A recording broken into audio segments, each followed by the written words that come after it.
going on, everybody? Welcome to Off the Great Wall. What's up, guys? If you haven't heard, the word on the street is we have a double chin channel, and it's awesome. That is the word on the street. That's the best word on the street. That's like, if you go down the street, you're gonna hear about it. Yeah. Also, don't forget to follow us on Instagram. We have a lot of cool stuff, and also me on Snapchat. You know what one of my favorite anime series is? What's that? Ronin Kenshin. Although it didn't make my top 5 best anime of all time list because that series really dropped off after the battle with Shishio. You don't know what I'm talking about, but let me know if you guys agree with me. Anyways, guys, speaking of best anime of all time, definitely click on the link below because the Double Chens talk about what their favorite anime series are. The reason I brought up Kenshin is because I love learning about ninjas and samurais, and I just find those two things really interesting. So today we have for you some fascinating facts about the samurai. Number 1, there were many samurai who were female. While samurai is a strictly masculine term, the Japanese bushi class, the social class samurai came from, did feature women who received similar training in martial arts and strategy. These women were called onabogeisha, and they were known to participate in combat along with their male counterparts. Their weapon of choice was usually the naginata, a spear with a curved sword-like blade. Since historical texts offer relatively few accounts of these female warriors, the traditional role of a Japanese noblewoman was more of a homemaker. We used to assume they were just a tiny minority. However, recent research indicates that Japanese women participated in battles quite a lot more often than history books admit. The armor.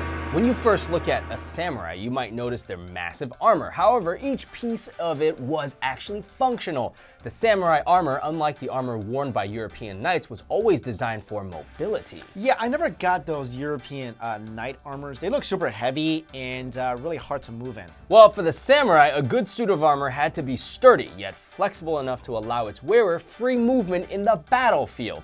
The armor was made of lacquered plates of either leather or metal, carefully bound together by laces of leather or silk.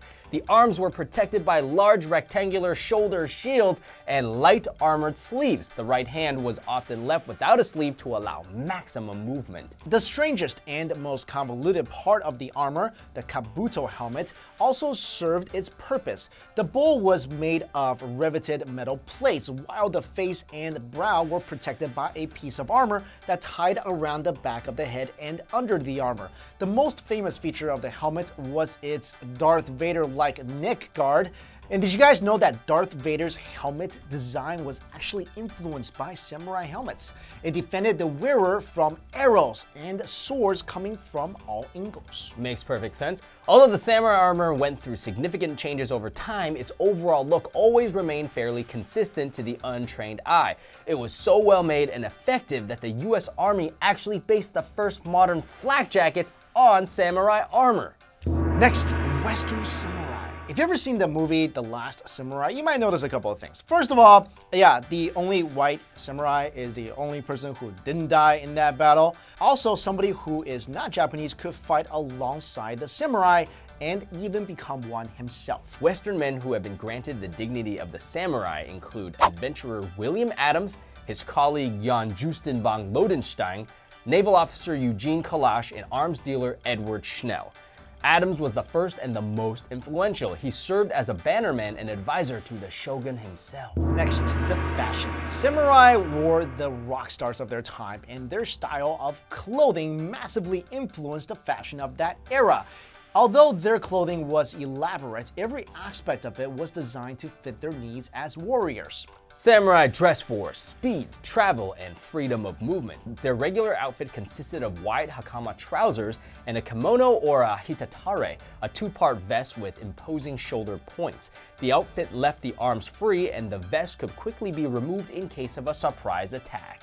The most distinctive part of samurai fashion, the top knot hairstyle, was also the most widespread. Except for Buddhist monks who shaved their heads, people of all social classes wore the top knot hairstyle for hundreds of years.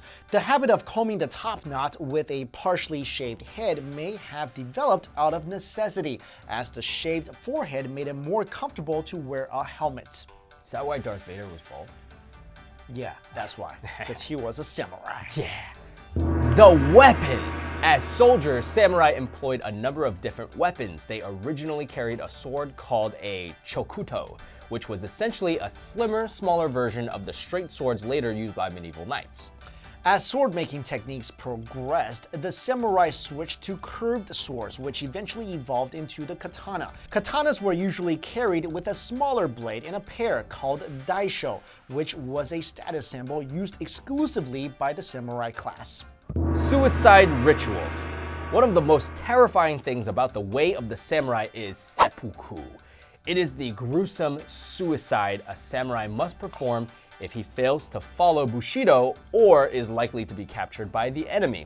Seppuku can be either a voluntary act or a punishment. Either way, it is generally seen as an extremely honorable way to die. Most people are familiar with the battlefield version of seppuku, which is a quick and messy affair.